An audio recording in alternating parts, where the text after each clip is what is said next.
If we are in a polar system of coordinates, and if we are given a curve r as a function of theta, the question is how to calculate area restricted by this curve in polar system of coordinates. So that's the agenda of the presentation. And let's start with the easiest case possible, when the curve r of theta represents just simple circle. Okay, in this case we can use our algebra knowledge from algebra. We all know that the area of the whole circle is equal to pi times r squared, and the angle that represents the whole circle is 360, 2 pi. 360 degrees, or 2 pi in radians. So we are gonna construct some kind of a proportion. So 2 pi angle represents the whole circle. Therefore, the area is equal to pi r squared. What if we consider just a section of this circle? Angle theta, the yellow area. What is yellow area? It's unknown. So angle theta corresponds to area A, gold A, okay? Then what we can do, we can solve this proportion. From this proportion, we have a left diagonal must be equal to the right diagonal. Product of the items on the left diagonal, it's 2 pi times A, must be equal to the product theta times must be equal to theta times pi r squared. We can simplify, obviously, this equation, and we can solve this equation for A, for unknown area. We can solve, and that was done here.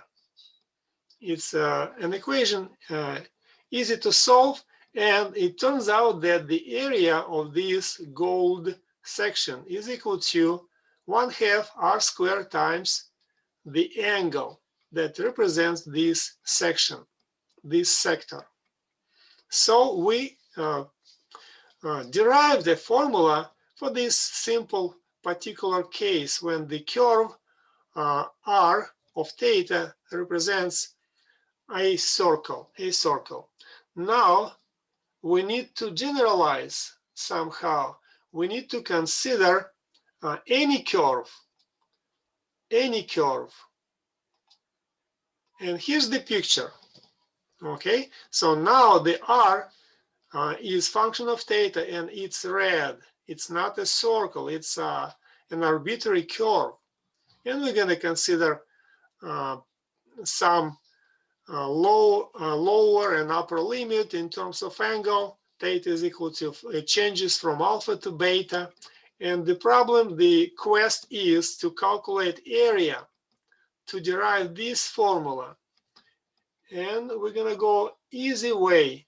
We're going to make use of the formula derived earlier for this circle. And we're going to use generic calculus approach. Okay, so this area we're supposed to calculate, let's split it into pieces, into the sectors, yellow and gray. Okay, and for each of the sector, this one, for example, or that one, for example, we're gonna treat this section as a piece of a circle with a particular radius. For example, this one, it's almost perfectly matches with the circle with this particular radius. And radius is given anyway, it's a function of theta. For this theta, radius is equal to some particular value. Okay, and we can use this formula. So the area of this gray section is equal to 1/2 radius squared times theta. But radius will be red now. It's generic, okay? And why we can approximate and why can we use this approach? As usual in calculus, we're going to go infinitely small. We're going to divide, we're going to consider this delta theta or d theta angle infinitely small. And if in this yellow section the radius doesn't look like a piece of a circle at all, but on the right side it's almost perfectly matches with the particular circle. And the way to resolve this issue is just make delta theta smaller and smaller and smaller until this red piece will be undistinguishable from some kind of a circle, piece of a circle. And that is always possible in calculus.